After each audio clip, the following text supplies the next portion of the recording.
Problema talaga nito, ito yung switch niya 'to. Dali lang. Ito, ang switch nito nagkaroon siya ng corrosion na. So, yan, ito pansinin niyo, yung maliit na yun, yung gumagalaw na yan, yun yung pinaka-contact point. So, kailangan gawin diyan, linisin yan, contact point. So, yun na nga, kailangan kong tanggalin yan.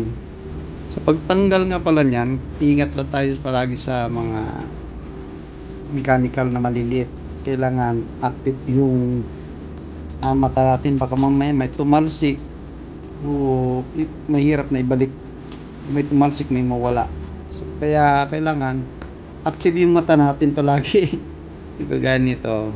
Pagbalik, kailan maingat tayo.